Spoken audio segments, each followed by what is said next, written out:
Sean here. Damn Fine Adventures. Just doing a little pre-trip check on something. Figured it'd be good information for others to check out. Our rig isn't that old. We just figured out we've got about 10 or 12,000 miles on it. So I wanted to check it out. I hadn't done this yet since we've owned it, and it's a 2019 hold on a second, 2019 toy hauler and 2019 KZ, sorry about that, 2019 KZ 352TH13, means we got 13 feet of garage, so we hold a lot of weight.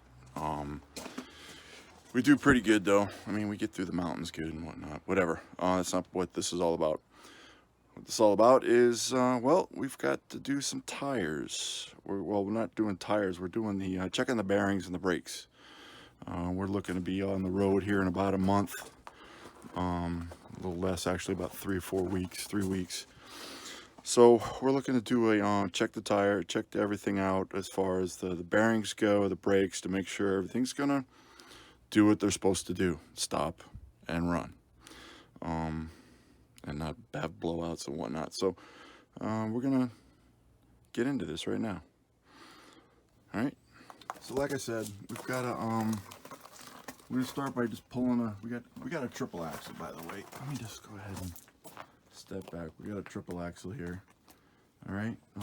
Got my little bucket to put all the stuff in. We got our other. One axle at a time is what we're doing, just basically one tire at a time. And if you look, we're set up for winter, so we're all winterized under here right now still.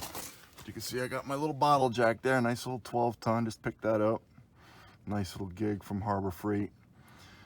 Cheap enough, and plenty of, and it doesn't take up a lot of real estate. 6x6 block under there, and if you do one at a time, when you've got at least 2 axles, you shouldn't be too bad. So I just checked this one out right here, went through, took the tires off and whatnot. We're gonna set it up and see if we can get this to work. We got here something like that. Hopefully I don't get in the way too much.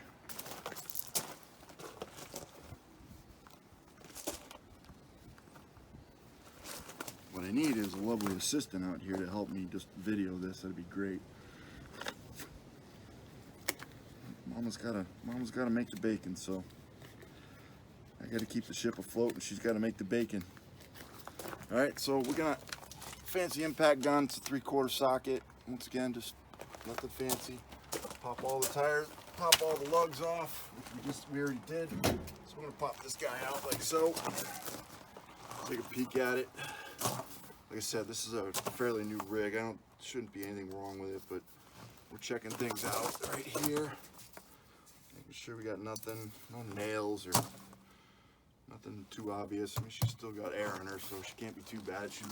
We've been sitting here for a couple months.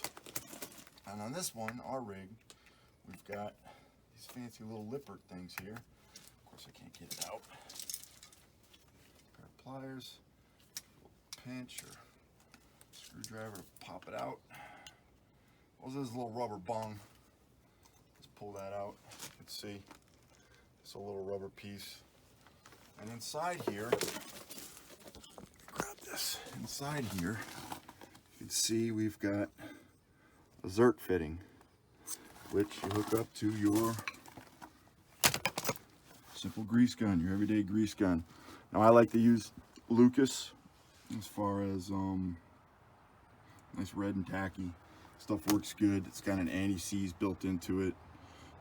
It's good for 540 degrees, so it's not gonna break down easily. So I'm gonna set this back up over here.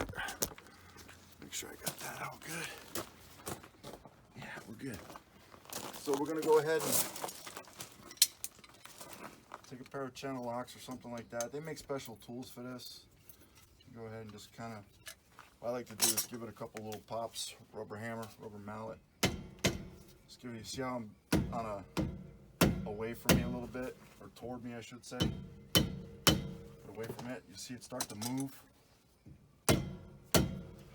Just take the channel locks nice and casual. Give it a couple wiggles, and there she is. Now, inside here, we've got castle nut. The castle nut is for the cotter pin, right there.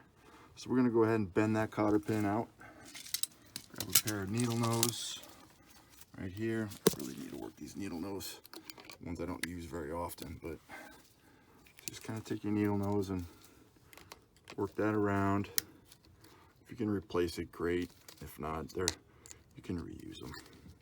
Straighten it out, put it back in service. Try to get it without bending it, be great. Because you want to be able to pull it through the hole right there. So push that up. It's hard to do with one hand holding this and the other hand holding that. There we go, pull it out. Sorry for all the movement here.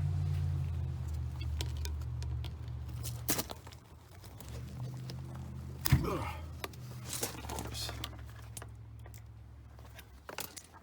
Of course, I'm filming and trying to do this with one hand is not working out too good. All right.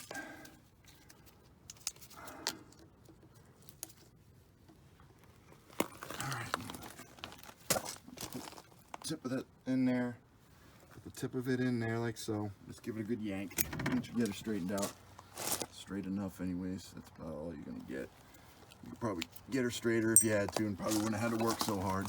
So what I'm doing now is I'm gonna take this castle nut off. All right. And the only reason I want to do this, I want to make sure the bearings are good. You know, give it a good amount of. And just give the whole hub right here. See how it wiggles right out? I don't know if you can see that at the bottom of the screen. That just popped right out. You want to stick your hand on there because you want to get anything dirt on that bearing. There we go. There we have it. Just like that. You got your thrust washer, and then you've got your bearing itself. As you can see, rubber gloves are key. So just grab a rag and wipe that off for now.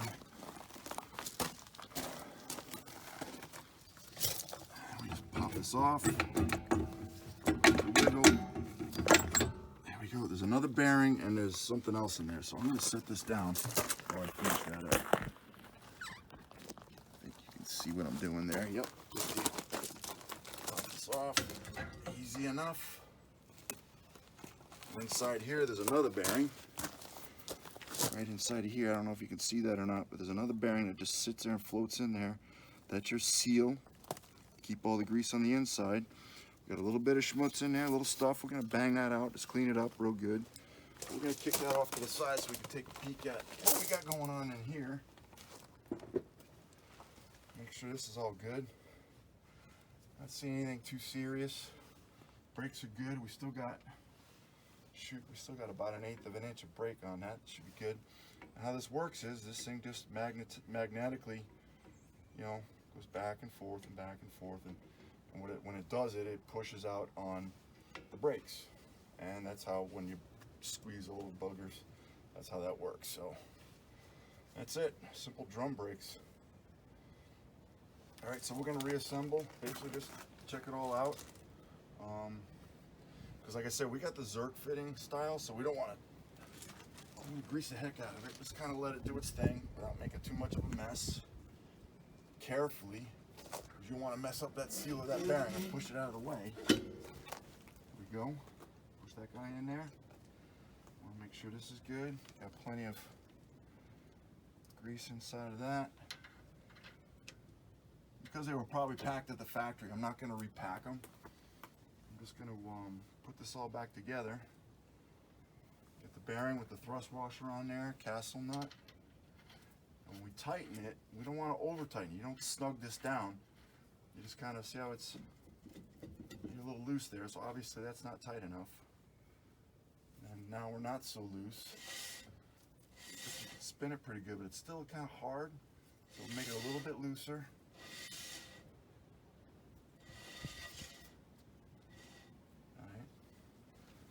before we make that decision on that snugness, we're gonna lube her up real good. Now I'm just gonna shoot a bunch in there until I start to see it move around. What I'm looking for is inside of here. Make sure we get, you'll start to see it come out a little bit. Well, you know you got it good. Yeah, it takes a lot of grease. You see I got backup here.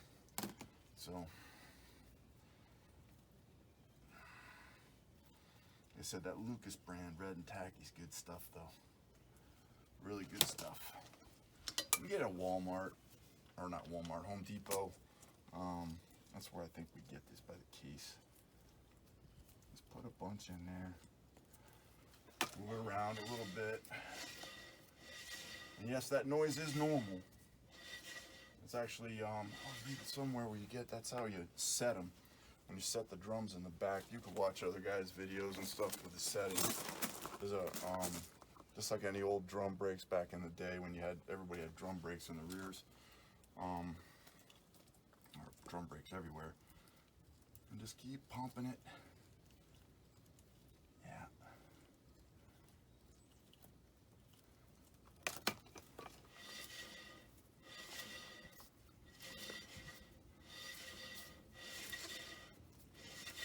Move it back and forth. Make sure you got no play in there. That's the key, is you don't have any play. A little bit there, but I think if I go to that next, well, that's not bad. And I got no play. So you saw how we had it all tight, and then now it's not.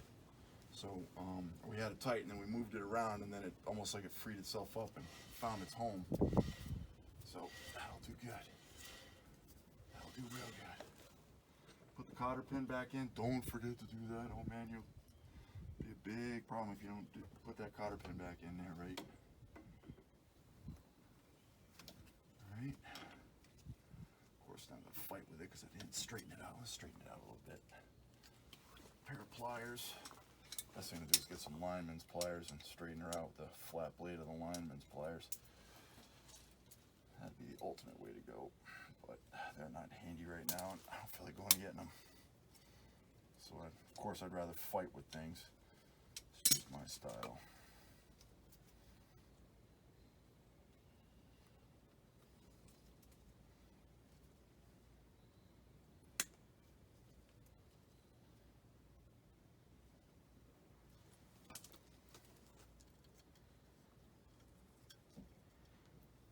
We got a trip going. We're here in Connecticut right now. We got a trip heading out to Utah. So I want to make sure that we're going to be covered as far as any of this goes.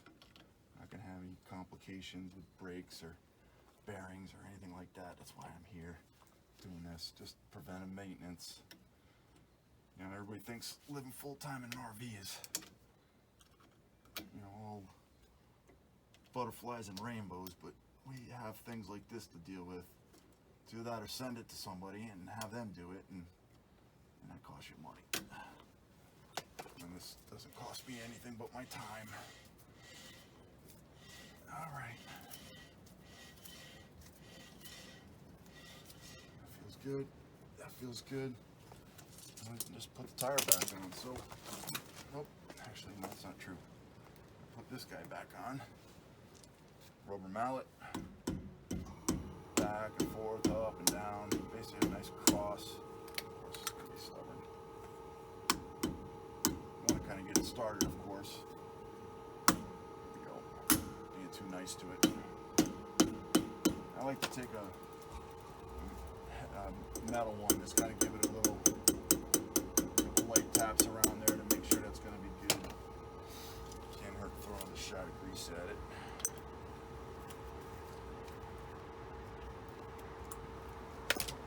Works. Forget to put that back on it, because if you get water in there, that's a problem. You end up with you definitely will displace all the water will displace all the grease, and you'll end up with a big mess. So that's what that cap. That's why that cap is so darn important. All right. Yeah, you're gonna dent your thing up a little bit, but no big deal, man. So let's go ahead and put this tire back on. While I got this out, wipe the inside of the rim because you don't get to that too often. Get any dust and dirt and crap out of it.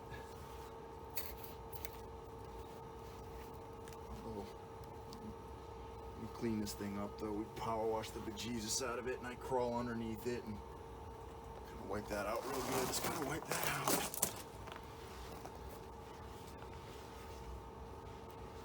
I said it can't hurt. You want to get the dirt off the surfaces to make sure that you get a good contact. You don't have anything sticking up there. There we go. I mean, you don't have to use an impact gun. You can use a, the old-fashioned cross styles, or just a regular 3/4 inch lug wrench, whatever you got. Once again, we're gonna start a cross pattern. I like to start on the bottom and top. I get them all on there first. Is where I like to be. And a funny thing. Couldn't believe the first time we got a blowout. My wife decides to. We're in Texarkana, of course. Right in the middle of the city. Not really a blowout, but we just had a thing. Sure enough, a flat tire. Still don't know what it was from. It's like, okay, I got the phone. Who do I call? You're looking at them. We're just gonna get her done ourselves. So we start a cross pattern, like I said. Press the right way first. And don't sink them home. Just nice and gentle.